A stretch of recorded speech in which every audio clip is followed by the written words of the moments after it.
ನಿಮ್ಮ ಮಗುವಿಗೆ ಮಾತಿಗೆ ನೀವು ನಿಷ್ಪ್ರಯೋಜಕ, ವೇಸ್ಟ್ ಬಾಡಿ ಅಂತೆಲ್ಲ ಬೈತಾ ಇದ್ದರೆ ಈ ದಿನದಿಂದನೇ ಅದನ್ನು ಸ್ಟಾಪ್ ಮಾಡಿ.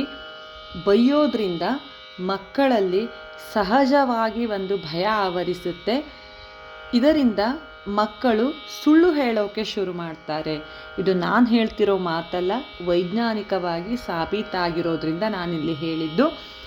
ಯಾವಾಗ ಆ ಮಕ್ಕಳಿಗೆ ಬೈತಾರೆ, ಅಪ್ಪ ಅಮ್ಮ ಶಿಕ್ಷೆ ಕೊಡ್ತಾರೆ ಅನ್ನೋ ಭಯ ಜಾಸ್ತಿ ಆಗುತ್ತೋ ಆಗ ಮಕ್ಕಳು ತಮ್ಮನ್ನು ತಾವು ಪ್ರೊಟೆಕ್ಟ್ ಮಾಡ್ಕೊಳ್ಳೋದಕ್ಕೋಸ್ಕರ ಸತ್ಯವನ್ನು ಮುಚ್ಚಿಡೋದಕ್ಕೆ ಆರಂಭಿಸುತ್ತಾರೆ.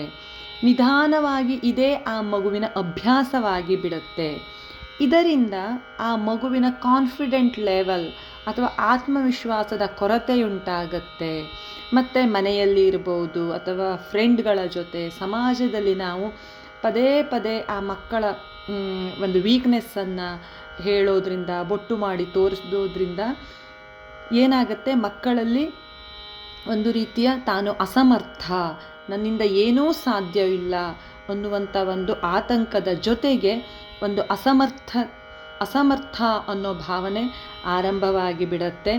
ಇದರಿಂದ ಮಕ್ಕಳು ಸಮಾಜದಿಂದನೂ ವಿಮುಖವಾಗೋಕ್ಕೆ ಸ್ಟಾರ್ಟ್ ಮಾಡ್ತಾರೆ. ಜೊತೆಗೆ ಅಪ್ಪ ಅಮ್ಮ ಅಥವಾ ಪೇರೆಂಟ್ಸ್ಗಳ ಜೊತೆಗೆ ಒಂದು ಡಿಸ್ಟೆನ್ಸನ್ನು ಮೇಂಟೈನ್ ಮಾಡೋಕ್ಕೆ ಸ್ಟಾರ್ಟ್ ಮಾಡ್ತಾರೆ. ಶಾರೀರಿಕವಾಗಿ ನಿಮ್ಮ ಜೊತೆಯೇ ನಿಮ್ಮ ಮಕ್ಕಳು ಇದ್ದರೂ ಕೂಡ ಅವರ ಸ್ಕೂಲಿನಲ್ಲಿ ನಡೆದಂಥ ಘಟನೆಗಳು, ಸ್ನೇಹಿತರ ಜೊತೆಗೆ ನಡೆದಂಥ ಹಲವಾರು ಸಂಗತಿಗಳು ಅಥವಾ ಯಾವುದೇ ಒಂದು ವಿಷಯ, ಭಯವಿರಬಹುದು, ಆತಂಕ ಇರಬಹುದು, ಹ್ಯಾಪಿನೆಸ್ ಇರ್ಬೋದು, ಇವುಗಳನ್ನು ನಿಮ್ಮ ಜೊತೆ ಶೇರ್ ಮಾಡೋದನ್ನೇ ಕಡಿಮೆ ಮಾಡಿಬಿಡ್ತಾರೆ. ಅವರಿಗೆ ಯಾವುದು ಒಂದು ಕಂಫರ್ಟ್ ಝೋನ್ ಅನಿಸುತ್ತೋ, ಟಿ ವಿಯೋ ಅಥವಾ ಮೊಬೈಲೋ ಅಥವಾ ಅವರಿಗೆ ಇಷ್ಟಪಟ್ಟ ಒಂದು ಏನು ಹೇಳ್ತಾರೆ ವೇದಿಕೆಯಲ್ಲಿ ಅಥವಾ ಒಂದು ಫೀಲ್ಡಲ್ಲಿ ಅವರನ್ನು ತೊಡಗಿಸಿಕೊಳ್ಳೋಕೆ ಆರಂಭಿಸಿ ಬಿಡ್ತಾರೆ. ಆಗ ಹೊರಗಿನ ಜನರ ಜೊತೆ ತಮ್ಮ ಎಲ್ಲ ಭಾವನೆಗಳನ್ನು, ವಿಚಾರಗಳನ್ನು ಶೇರ್ ಮಾಡೋಕ್ಕೆ ಇಷ್ಟಪಡ್ತಾರೆ ಹೊರತು ನಿಮ್ಮ ಜೊತೆ ಯಾವುದೇ ವಿಷಯವನ್ನು ಶೇರ್ ಮಾಡೋಕ್ಕೆ ಇಷ್ಟಪಡೋದಿಲ್ಲ. ಭಾವನಾತ್ಮಕವಾಗಿ ಆ ಮಗು ಪೇರೆಂಟ್ಸಿಂದ ನಿಧಾನವಾಗಿ ದೂರವಾಗ್ತಾ ಹೋಗ್ತಾರೆ.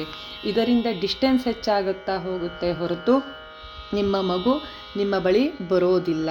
ಬೈಯುವುದರ ಬದಲು ಪ್ರೀತಿಯಿಂದ ತಿಳಿಸಿ ಹೇಳಿ, ಭರವಸೆಯನ್ನು ಮೂಡಿಸಿ, ಸಮಾಧಾನದಿಂದ ಆ ಮಗುವಿನ ತಪ್ಪನ್ನು ತಿದ್ದಿಕೊಳ್ಳುವಂತೆ ಅರಿವನ್ನು ಮೂಡಿಸಿ, ನಿಮ್ಮ ಮಕ್ಕಳ ಮುಗ್ಧ ವಿಚಾರಗಳನ್ನು ಕೇಳಿ, ಆಲಿಸಿ, ಆನಂದಿಸಿ ಅಂತ ಹೇಳೋಕೆ ಇಷ್ಟಪಡ್ತೀನಿ. ಇದಕ್ಕೆ ನೀವೇನಂತೀರಾ?